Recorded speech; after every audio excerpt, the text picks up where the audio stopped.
for 8 seasons. Of course, you know him from the Vampire Diaries as Stefan Salvatore. I want you to make some noise for Mr. Paul Wesley!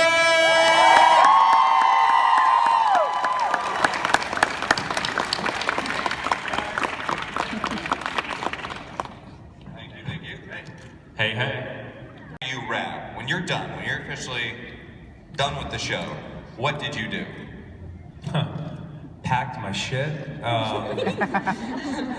I had to, it's weird, I had to move out of my dressing room, and 8 years is a long time, and you accumulate so much, and you kind of are like, what means something to me? What holds sentimental value? What do I actually take with me? It's really funny. I kind of looked everything up. I left so much. I took my Salvatore ring, the ring that Stefan's wore for 8 years, and I grabbed I think I stole a nice suit. That's a do, yeah. And just kind of packed up and said goodbye to the character, and had a final, I think, goodbye with the cast and crew, and that was it, man. I was on my way. Yeah. Well, even though ending on your own terms, that's the gig for, years, and then suddenly it's like, oh crap, I gotta go get another job after this. Yeah, the good thing about having a successful series is that you don't necessarily have to get another job immediately. I don't feel that pressure. I'm more interested in doing something that is inspiring to me, be it another directing job, which I did right after, or something, a play. But I'm not interested in just taking a role on a TV series that I don't believe in. I don't feel like I have to do that, because that's the whole point of doing something for 8 years. So I do feel like a little bit of I have some leniency there, which is a very rare thing for artists in general. There's always this kind of constant need to do something, but surely there will be the next role. I just don't know what it is, but I'm not putting that pressure on myself. Well, the directing does seem like that's a very important component for your career and the next step in your career, right? Yeah, I definitely love it just as much as acting, and be doing another show after this for sure. As far as directing, there's a few things lined up, and then. And I've been, I've sold a few shows as a producer, so I'm trying to keep myself occupied behind the camera so as to not feel the need to do something in front of the camera that I don't believe in. What do you watch though for directing? Let's say specifically recent movies or TV shows. What are you watching? And they're like, okay, this not as an inspiration, but just sort of to energize, to kind of get the excitement going. I'm always impressed with films that are shot for a lower budget, have a profound effect. That's to me the most exciting. So it's kind of cliche because it won the Oscar, but Moonlight I thought was really special. Shot it for I don't even know, $1 million, which sounds like a lot of money, but it's not for a movie that wins an Oscar. And so sort of tried to study that film a little bit. Some movies that kind of use sort of the bare existing elements and try to make something special. Those are the kind of films that I like to sort of aspire to make. Well, and I don't know if you read that.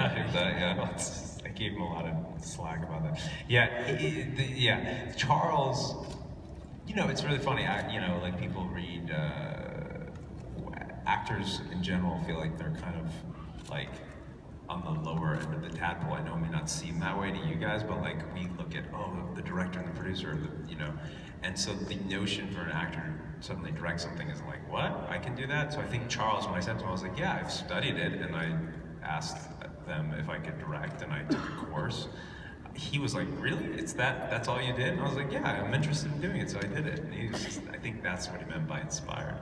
Yeah, but it certainly shows discipline to take this. It's one thing to be like, I want to direct an episode of the show I'm on. It's another to take the course, to really show up at those meetings that you don't have to be at and ask the questions and show that interest. Because there are people, actors out there that want to do it but don't do the due diligence. Talk is cheap, right? Yeah, right? Talk, yeah. Yeah, I guess you're right. So I guess I take credit for that. But yeah, it's you have to do your homework, and you can't just like express interest. You have to like show a reason as to why you should be doing it. Is it daunting to then also talk to your cast and be like, so I'm directing this episode? Kind of, but you know, I've ever worked with, I really mean that. They're so sweet, every single one of them. They're all very committed, and they really work their asses off.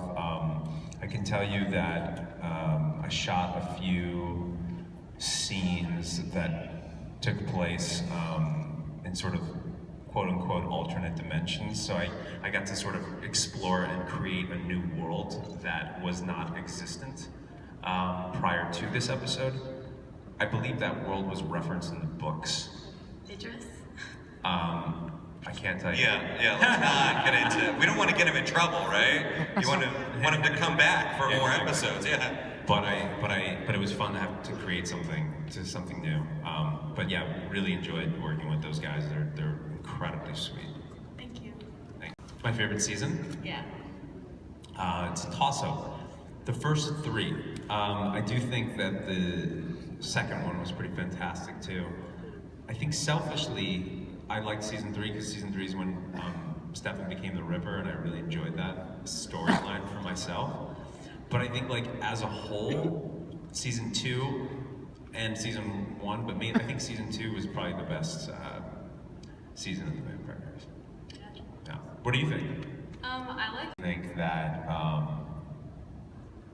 that a role speaks for itself. I think that if you're doing a play and the role is terrible and the writing's terrible, then you're gonna have the worst time ever. So I think it just depends. I will say there's something about theater that is just truly special. I've used to do it as a kid, and this was my first kind of like as an adult in New York City doing an off-Broadway play, and there's something about, you know, there were nights where we would do the play and I would genuinely think we were doing a comedy. I felt like I was on Big Bang Theory. Everyone was laughing hysterically.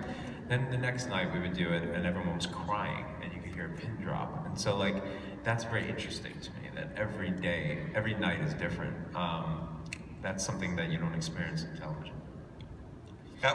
Is it also sort of freeing because every show, like if... It's freeing and constraining in the sense that, if you have a good night, the next night you have to remind yourself, I'm not trying to duplicate what happened last night. It's never gonna happen, because it's spontaneous. And then you have a crap night, you don't want that crap night to affect. Yeah. You know, so it's like, times we go in with a sort of preconceived notion of how the episode should be and what the shot is gonna look like, and also how the actor is gonna perform. And the really good actors do a better version of what you ever imagined, and that's really exciting. And that's also the same with the crew, the camera, the cinematographer. Come up with something that is something you could never think of, and when you hand in the product, it looks like you did it, but really it's the talent of everyone else. So I enjoyed being surprised on set. That was the biggest, I guess that's my answer to you. Thanks. Were your notes, or are your notes, more of the style of like kind of... I think he can, but he's reserved, and he's, you know, the guy's been around for 200 years, and he kind of takes himself seriously, and he's really kind of got a lot of demons. I guess I can relate to him in the sense that, you know, everyone's a bit tortured. I think I'm a bit tortured, but I like to let loose a little bit. I think Stefan kind of, he cries too much. I don't cry that much. You know, he's, but I'm not as dissimilar as people would think. I just get a little, I think I let loose a little more, and I get a little bit goofier than good old Mr. Stefan. Yeah, it seems like some of these characters, and you're not a vampire, or maybe you are, but I think that there's that difference. Public, I do not. Oh yeah. Your viewpoint on it and how it was to film it. Well, I should probably apologize to you because I really pushed for that outcome. I pitched that to, I mean, I'm not saying that they wouldn't have done it anyway, but I pitched that to everyone. I said, I think Stefan should die. I think it's really important Stefan dies. I said that to everyone. And for those of you who haven't seen it, I'm sorry, but I just spoiler, Stefan dies. But I'm assuming you guys have, if you're sitting in this room, and if you haven't, then it's too bad for you. There's someone in here that's like on season 1 of the show. You're gonna see what this guy has to say. Yeah, I really pushed for that. So I just felt it was a necessity. He had done so many bad things. He killed so many people, and I also thought it was a more profound ending. It's a good story. You know, think about it. The hero sort of going down, and the quote-unquote villain getting the girl is a kind of bittersweet, interesting change of events, and I thought it was the much more interesting route to take.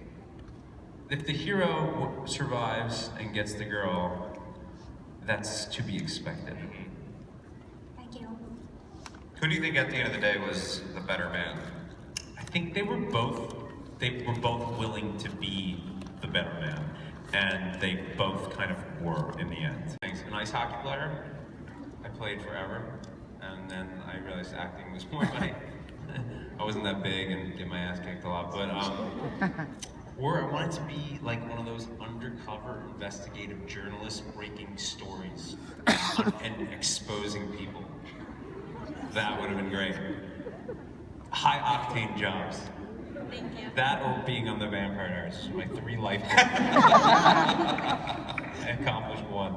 And now you would be a terrible there. And Wizard World Billy, give it up, Paul Wesley!